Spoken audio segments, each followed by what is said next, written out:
Assalamualaikum dan salam sejahtera. Nama saya Nur Insyirah binti Misudin, nomor metrik MS231025296. Jadi hari ini saya akan membentangkan tentang pengajaran kemahiran mengarang.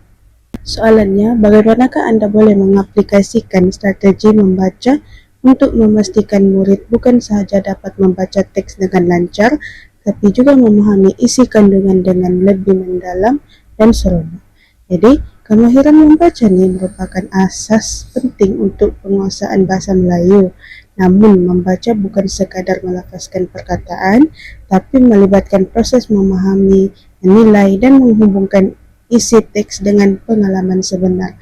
Jadi, dalam konteks pengajaran abad ke-21, guru perlu bijak memilih strategi yang dapat menjadikan proses membaca lebih bermakna, menyeronokkan, dan sesuai dengan keupayaan murid.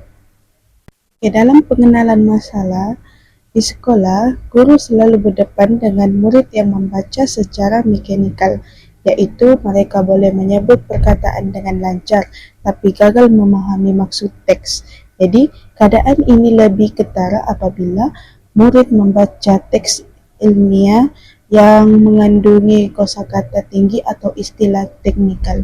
Apabila murid tidak dapat memahami maksud bacaan, jadi orang ini boleh hilang fokus, cepat bosan, dan aktivitinya kurang berminat terhadap aktiviti membaca. Jadi masalah ini bukan sekadar menjejaskan kepahaman isi pengajaran, tapi juga membantu perkembangan pemikiran kritis dan kreativiti murid. Oleh itu, guru haruslah melaksanakan strategi pengajaran membaca yang sistematik dan menyeronokkan bagi membantu murid memahami kosakata baharu, membaca secara aktif, serta menikmati pengalaman membaca. Strategi pertama ialah membantu murid memahami kosakata baharu. Ramai murid gagal memahami teks kerana mereka kekurangan penderaan kata. Jadi, guru perlu memperkenalkan pendekatan konteks iaitu memberi petunjuk makna perkataan berdasarkan konteks ayat atau perenggan. Sebagai contoh kan, jika teks penggunaan perkataannya ekosistem, guru boleh meminta murid meneka makna melalui ayat yang menjelaskan hubungan antara manusia dengan alam sekitar. Seterusnya, guru boleh memperkenalkan peta minda kosa kata. Dalam peta ini, murid mencatat perkataan baru serta maksud, sinonim, antonim, dan contoh ayat. Kaedah ini bukan sahaja membantu mereka mengingatkan perkataan dengan lebih lama, malah meningkatkan pemahaman serta visual.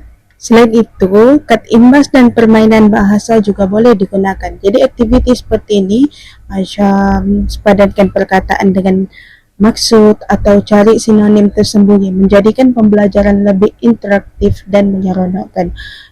Guru juga boleh memanfaatkan teknologi seperti kuis ataupun Kahoot untuk menjalankan kuis kosakata secara digital. Aktiviti ini membangkitkan semangat bersaing secara sehat dan mengekalkan perhatian murid sepanjang sesi PDP. Jadi akhir sekali, guru digalakkan memberi tugasan kecil yang melibatkan penggunaan kosakata baharu dalam konteks sebenar seperti menulis ayat, karangan pendek, ataupun dialog menggunakan perkataan tersebut. Strategi kedua ialah menggalakkan murid membaca secara aktif dan berfikir secara kritis. Jadi pendekatan yang sesuai digunakan ialah KWL card, iaitu know, when to know, dan learn. Sebelum membaca, murid menulis apa yang mereka tahu tentang topik itu. Semasa membaca, mereka menulis apa yang ingin diketahui, dan selepas membaca, mereka mencatat apa yang telah dipelajari. Jadi kaedah ini membantu murid membaca dengan tujuan dan menilai perkembangan kefahaman mereka sendiri. Jadi selain itu, guru boleh mengemukakan soalan bentuk kebat. Contohnya macam, mengapakah penulis berpendapat sedemikian, ataupun apakah kesan sekiranya situasi ini berlaku dalam masyarakat.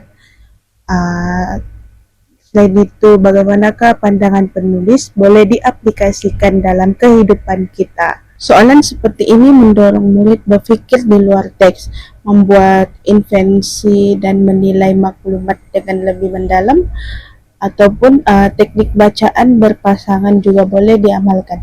Jadi dalam aktiviti ini dua orang murid membaca bersama dan berbincang tentang maksud ayat, ide utama, dan nilai murni yang terkandung dalam teks.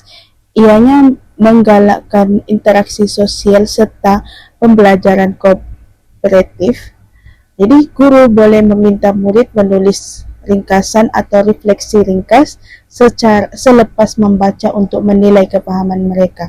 Perbincangan dalam kumpulan kecil juga membantu murid berkongsi ide dan membentuk pemikiran kritis dan melalui pandangan rekan sekelas. Strategi ketiga ialah menjadikan aktiviti membaca lebih menyeronokkan dan bermakna. Antara cara yang boleh digunakan ialah permainan bahasa seperti teka tajuk cerita, cari dan tebak makna ataupun sambung cerita. Permainan ini bukan sahaja menguji kefahaman tapi juga mewujudkan suasana pembelajaran yang santai dan menarik. Jadi, guru juga digalakkan menggunakan bahan bacaan berbagai bentuk seperti artikel bergambar ataupun infografik, puisi modern atau video pendek. Pendekatan ini membantu murid mengaitkan isi teks dengan dunia sebenar dan meningkatkan motivasi membaca. Selain itu, aktiviti lakonan ataupun drama pendek juga sangat berkesan. Murid boleh melakukan watak ataupun situasi daripada teks untuk memahami nilai dan message yang ingin disampaikan penulis. Teknik ini membantu mereka menghayati makna bacaan dan lebih mendalam. Guru boleh menyediakan sudut bacaan interaktif di dalam kelas yang dihias dengan bahan menarik seperti poster, kad kosakata, dan jurnal bacaan murid. Persekitaran yang positif dapat membina budaya membaca dalam kalangan pelajar. Akhir sekali, guru perlu memberikan ganjaran dan pengistirafan kepada murid yang menunjukkan peningkatan dalam kemahiran membaca, sama ada dalam bentuk pujian ataupun lekat motivasi atau sijil pengajaran kecil. Jadi ganjaran ini mampu meningkatkan motivasi intrinsik dan menjadikan murid lebih bersemangat untuk membaca. Sebagai guru, kita memainkan peranan penting untuk menjadikan aktiviti bacaan bukan sekadar rutin akademik, tapi satu pengalaman pembelajaran yang bermakna. Guru perlu menjadi pemuda cara yang membimbing untuk meneroka makna, bukannya hanya menyampaikan maklumat secara sehala.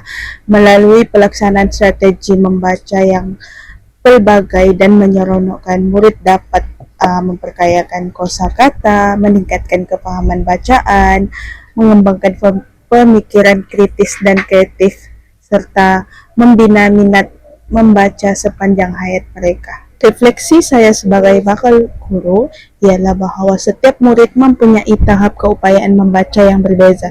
Jadi oleh itu kita kena fleksibel, kreatif, dan empati dalam memilih strategi yang sesuai. Pengajaran membaca yang menyeronokkan bukan sahaja membantu murid memahami teks, tapi juga membina keyakinan, minat, dan jati diri sebagai pembaca yang aktif dan berpengetahuan. Akhir kata, pengajaran membaca bukan tentang berapa banyak teks yang dibaca, tetapi sejauh mana murid memahami, berfikir, dan mengaplikasikan ilmu dalam kemahiran kehidupan seharian. Sekian, itu saja dari saya. Terima kasih.